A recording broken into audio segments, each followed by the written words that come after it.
ناظرین گرامی، مسلمانوں کی اذان کا ترجمہ تو آپ بخوبی جانتے ہوں گے، مگر آج کے اس ویڈیو میں ہم یہودیوں کی اذان کا ترجمہ آپ کے سامنے پیش کریں گے۔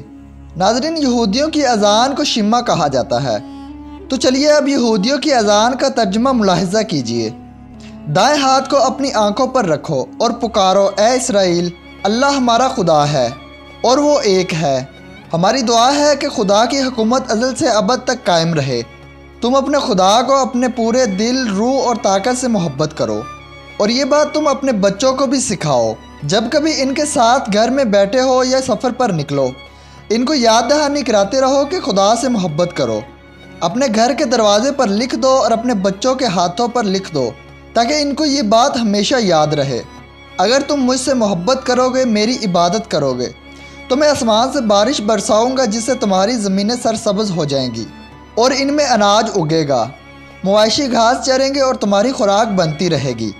اگر تم لوگوں نے میرے علاوہ کسی اور خدا کی پوجا کی، تو میں آسمان کے دروازے تم پر بند کر دوں گا اور پھر کوئی بارش نہیں ہوگی اور زمینیں بنجر ہو جائیں گی۔ قہر آ جائے گا، اس لیے میری بات غور سے سنو، اس کو اپنے دل و دماغ اور روح میں بٹھا لو۔ آنے والی نسلوں کو بھی بتا دو، اپنے گھروں کے دروازوں پر لکھ دو کہ صرف اللہ سے ہی محبت کرنی ہے۔ اگر تم ایسا کرو گے تو تم اور تمہاری اولاد دنیا میں راج کریں گے اور ان پر آسمان کے دروازے کھول دیے جائیں گے۔ اللہ نے موسیٰ علیہ السلام سے کہا، بنی اسرائیل سے کہو اپنے کپڑوں پر کناریاں بنائیں اور ان کناریوں کے ساتھ نیلے رنگ کا دھاگا لگا لیں۔ ان کناریوں پر اللہ کے احکامات لکھوا کر رکھیں تاکہ یہ ہر وقت ان کو دیکھتے رہیں اور گمراہ نہ ہوں۔ میں تمہارا خدا ہوں جس نے تمہیں مصر میں فرعون کے ظلم سے بچایا، میں ہی حقیقی خدا ہوں۔ تو دوستو، یہ تھی ہماری آج کی ویڈیو۔